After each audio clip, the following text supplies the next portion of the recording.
નમસ્કાર, મહીપતિ ચૌહાણ છું. એક સરસ મજાની જોરદાર વાત કરવી છે અને હું ઈચ્છું છું આ વાત ગુજરાતના દરેક નાગરિક સુધી ચોક્કસથી પહોંચાડજો. 1 લાખ શેરિંગ થવું જોઈએ આ વિડીયોમાં, કારણ કે આ એક શેર એ કદાચ કેટલાય લોકોની અંદર જીવનની અંદર ખૂબ કામમાં આવે એવી વાત છે. એટલે પ્લીઝ શરૂઆત કરતા પહેલા જ વિડીયોને એક વખત શેર કરી દો.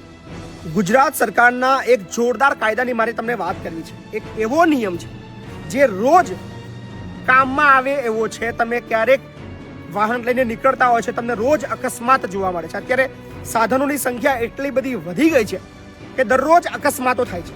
પણ રાજ્ય સરકાર, આપણી ગુજરાત રાજ્ય સરકાર તરફથી એક જોરદાર નિયમ બનાવવામાં આવ્યો છે કે આપણા ગુજરાત સરહદની અંદરમાં કોઈ પણ નાગરિક, એ ચાહે ગુજરાતનો હોય કે ગુજરાત બહારનો હોય, કોઈ એના આઈ કાર્ડની જરૂર નથી, કોઈ પણ પ્રકારના કાર્ડની જરૂર નથી, કોઈ પણ પ્રકારના કશું જ એનું પાસે મેડિકલનું કાર્ડ ના હોય ચાલશે.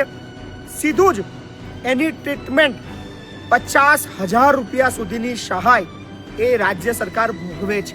એટલે કે કેવી રીતે લાભ મળે છે તમને સવિસ્તાર આ માહિતી આપું છું. વિડીયોને પહેલા એક વખત શેર કરો. ગુજરાત સરહદની અંદર કોઈ પણ વ્યક્તિનું અકસ્માત થાય છે. અકસ્માત થયાના પ્રથમ 48 કલાક અને ટોટલ 50,000 રૂપિયા સુધીની જે ખર્ચ છે એ ગુજરાત સરકાર ભોગવતી હોય છે. એટલે કે માની લો કોઈ પણ વ્યક્તિનું એક્સિડન્ટ થાય, તમારે ગુજરાત રાજ્યના કોઈ પણ હોસ્પિટલની અંદર એને લઈ જવાના. એ ચાહે ખાનગી હોય, એ ચાહે ટ્રસ્ટ સંચાલિત હોય, એ ચાહે સરકારી હોય, એની કાઇન્ડ ઓફ હોસ્પિટલની અંદર તમારે લઈ જવાના.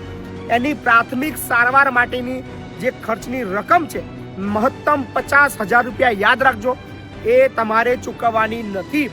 પ્રથમ 48 કલાક સુધી સારવાર દરમિયાન જેટલો પણ ખર્ચો થાય એમાં તમારે 1 પણ રૂપિયો નહીં ભરવાનો. જો તમારી પાસે કોઈ પણ હોસ્પિટલ વાળો પૈસા માંગે, મહીપતસિંહને ફોન કરો.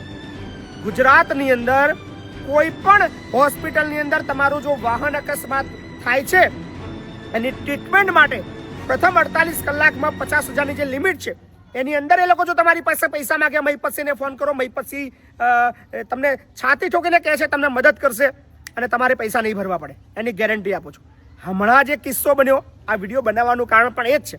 1 કલાક પહેલા એક હોસ્પિટલની અંદર પેશન્ટ એડમિટ થયો છે. એનું એક્ટિવા પર કંઈક એક્સિડન્ટ થયું છે. 2-3 કલાક ટ્રીટમેન્ટ ચાલી, થોડી ગંભીર હોવાને કારણે એને રિફર કરવો પડ્યો છે બીજી હોસ્પિટલમાં. પણ આ જે 2-3 કલાકના સારવારના 46,000 રૂપિયા ડોક્ટરે બિલ કાઢ્યું. એની પાસે ઉઘરાણી કરી, એની પાસે માગણી કરી. પેલા ભાઈએ કીધું મારી પાસે આટલા પૈસા નથી સાહેબ, 10-15,000 રૂપિયા ઓછા કરો. એમાંથી કોઈ પરિચિત વાળો તો સીધો મને ફોન કર્યો, મહીપતસિંહ આવું થયું છે, આ હોસ્પિટલ વાળા 46,000 બિલ કાઢ્યું છે, કંઈક ઓછું કરાવડાવો ને. મેં કીધું 1 પણ રૂપિયો ભરવાનો નથી ભાઈ. શા માટે ભરવાનો છે? રાજ્ય સરકારનો પરિપત્ર છે. વાહન અકસ્માત સારવાર યોજના જે છે એના નિયમિત અનુસાર 50,000 રૂપિયા સુધીની સહાય સરકાર ઉઠાવે છે. ફક્ત એક જ ફોર્માલિટી કરવાની છે. કોઈ પણ વ્યક્તિનું એક્સિડન્ટ થાય, એ વ્યક્તિ અથવા એનો સ્નેહીજન એક એપ્લિકેશન ફોર્મ ભરે, એ બાબતનું જે નિયત નમૂનાનું ફોર્મ છે સાથે એક એપ્લિકેશન કરે. આ બિલ જે ખર્ચો થયો એ ડોક્ટર, હોસ્પિટલ, એ જે તે જિલ્લાની જે વડી કચેરી છે ત્યાં એપ્લિકેશન કરીને એને મળી જાય છે. એટલે તમારે પૈસા ચૂકવવા નથી. છતાં પણ જો અકસ્માત દરમિયાન 50,000થી નીચેની રકમ તમારી પાસે કોઈ પણ હોસ્પિટલ માગણી કરે, પ્રથમ 48 કલાક મહીપતસિંહનો સંપર્ક કરજો. 1 પણ રૂપિયો તમને ભરવાનો નહીં આવે, ગેરંટી આપું છું. એટલે બહુ જોરદાર યોજના છે. ગભરાવાનું છે નહીં, ડરવાનું છે નહીં, ચિંતા કરવાની નથી. અને તમામ હોસ્પિટલો આવી જાય. એવું નહીં કે ભાઈ સરકારી છે કે પ્રાઇવેટ છે કે ફલાણી ઢીકણી ટ્રસ્ટની છે, કશું જ નહીં. સરકારનો પરિપત્ર છે. એક જ વસ્તુ યાદ રાખવાની, જાગૃત બનશો, તાકાતથી વાત કરશો તો તમારા પૈસા બચશે. હમણાં જ 1 કલાક પહેલા મહીપતસિંહે 46,000 રૂપિયા એક જણા બચાયા. તો મારી ઈચ્છા થઈ કે 46 એક જણા બચાયા. આવા તો ગુજરાતની અંદર અસંખ્ય લોકો છે, આપણે વધારે પૈસા બચાવીએ. એટલે જેને પણ એક્સિડન્ટ થાય પ્રથમ 48 કલાક દરમિયાન વધુમાં વધુ 50,000ની ઉપર બિલ થાય તો તમારે ભાઈ આપી દેવાના. એની અંદર મહીપતસિંહ ફોન નહીં કરવાનો. પણ 50,000 રૂપિયા અને પ્રથમ 48 કલાકનો જે ખર્ચ છે એ રાજ્ય સરકાર ભોગવે છે. એનો મહત્તમ લાભ લેવાનો.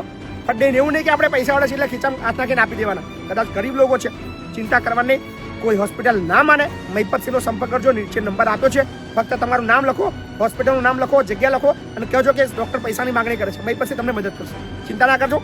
વિડીયોને શેર કરજો અને રાજ્ય સરકારની આ યોજનાનો મહત્તમ લાભ મળે, લોકો સુધી પહોંચે એવું કામ કરજો. મહીપતસિંહ તમારી સાથે છે અને કાયદો જાણશો તો ફાયદામાં રહેશો. ધન્યવાદ.